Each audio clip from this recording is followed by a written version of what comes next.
Hey there, and welcome back to Gen X Grown Up. I'm George, and this is Bit by Bit. All right, up first today, we've got the brand new Atari console that's finally hitting the streets, a new video game that kind of requires some quick brown fox skill sets, and a new phone that might just be the thing for the gamer in your life. All that, just a little bit more coming up on Bit by Bit.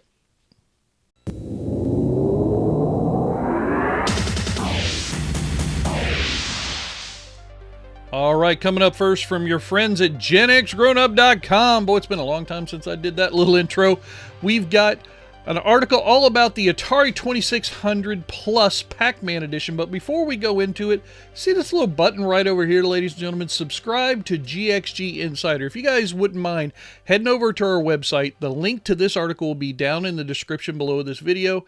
Click that little button and sign up for our brand new newsletter that's going to be coming out soon. And if you do, there's going to be a whole lot of prizes available to those who sign up between now and the end of the year. John has done a couple of shorts videos on it. I just wanted to mention it to you here because this new newsletter is kind of something that I'm putting together. Mo and John have been helping me on all the technical details of the subscribe button and all the other stuff. John's helping promote it. So if you guys wouldn't mind, click that little button right there, put in your name and your email address. And as soon as those newsletters start coming out, you'll be getting a lot more great inside information from us and all of our partners, including Atari and PlayOn. So here we go. Atari and Bandai Namco. We've been talking about this for a long time. They finally are hitting the streets. You can see right here, we've got a link to John's video at the top of the article. Look at that big yellow circle that he got sent in the mail. That's just awesome. Take a look at a few of the details. So it's available right now for $170, and it comes with a Pac-Man double feature 2-in-1 and the Pac-Man edition of the Atari CX40 Plus wireless joystick, as seen, yeah. Now, it also comes with some other stuff. Here's that Pac-Man double feature cartridge. It's really cool. That is, I think you can buy that separately. I'll find some prices here for you in a second. But the wireless joystick is $40, so if you want to buy other ones, and they do have other colors. So there's Pac-Man, Inky, Blinky, Pinky, and Clyde in all their traditional colors. If you want to be that type of collector who gets it all, there you go. They're all $40 a piece.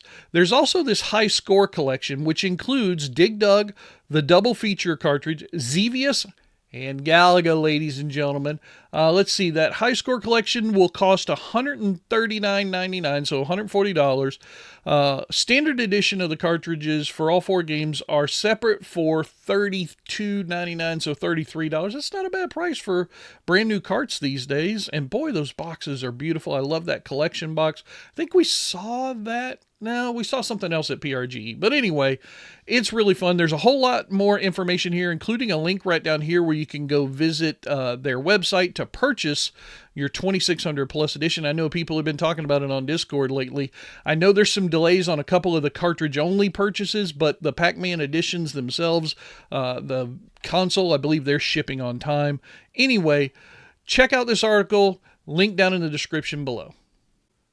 And up next from GamingBible.com, Nintendo Switch has added a brand new free game that you shouldn't miss. I'm guessing you can probably figure it out from the graphic up here. Yes, it is Luigi's Mansion. It is coming to the Nintendo Switch Online with a couple of caveats. Number one, it's actually already out. I was supposed to do this article back on the Wednesday night before Halloween, but you guys know I ended up going down a whole big rabbit hole with a whole different story that took over the entire episode, so I didn't get to this then, but it is available now.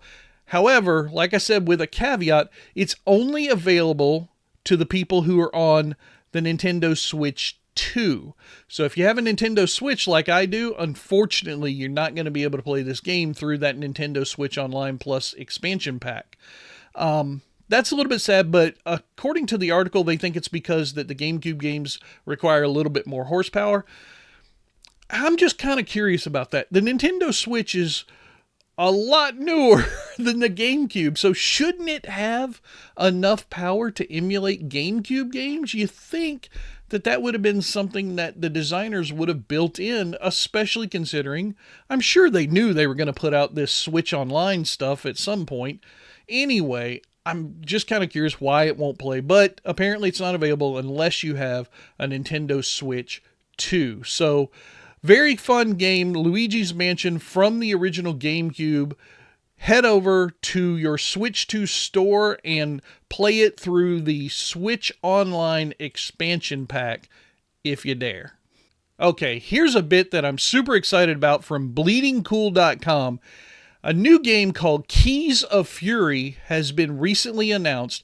I had the pleasure of meeting the developer Mike Smith from Elicorn at PRGE 2025. Now, I met him after I produced my bit-by-bit video on that Saturday. I was recording everything for that on Saturday and then published it on Sunday. I met him at the end of the day on Sunday because he was there talking about his game and had it for demo play there. It's called Keys of Fury, like I said.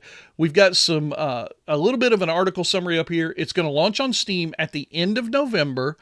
You might also happen to see it here on GenXGrownUp.com with a couple of cool little special features that, we and Mike have been working on together since Portland Retro Gaming Expo.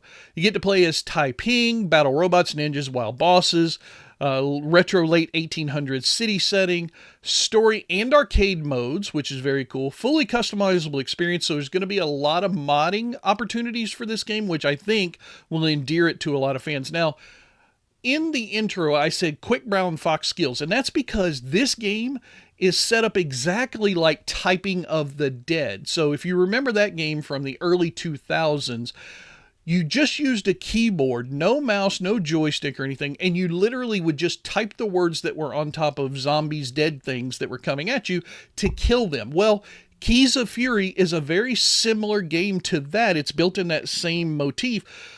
However, I found this to be much more enjoyable. So, speed is helpful, but it's not the most essential thing in this game. Turns out that really accuracy is going to be even more essential.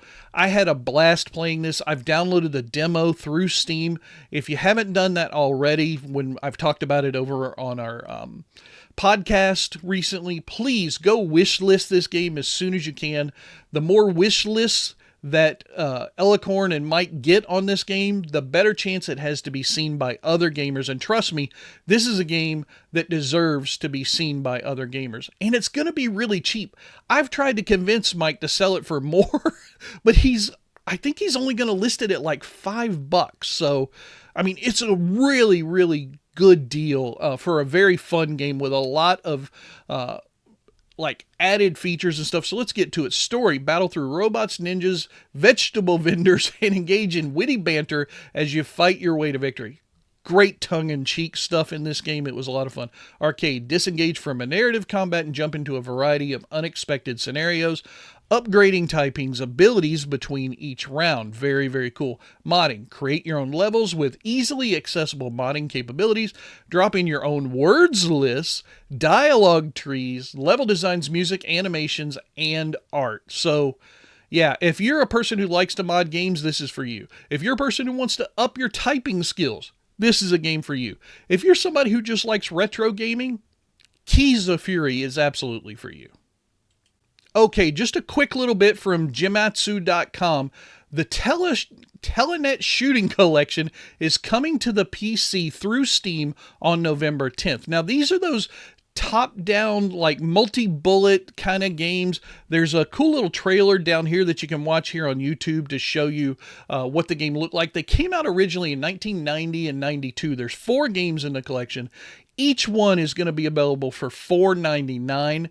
These are the games: Granada, or Grenada, however you pronounce that, Avenger, Gyarados, and Psychic Storm. These are all very fun. I've played around a little bit with them through emulation in the past, but at $4.99, $5 for a game, especially one that's going to have some enhancements. There's going to be new customizable key configurations, a video filter, and display settings for a tailored retro experience, which is very cool. Full Steam input support for controllers, and achievements for each one of the games. So those games plus those enhancements makes it a no-brainer to me. All you have to do is download the Teleshooting Collection launcher, and then inside of that is where you'll purchase each one of the games. So you can buy one or all four or two or three or whatever you like. But yeah, I think these Telenet shooting games are going to be a hit.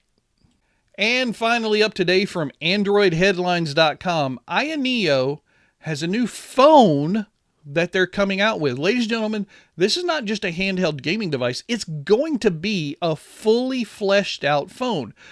It might be a little hard to see, but this is the phone right here on this stupid black background on this website. And believe me, I have been searching for other images. There just simply are none. This is the only image that anybody has been given from Ayaneo at this point.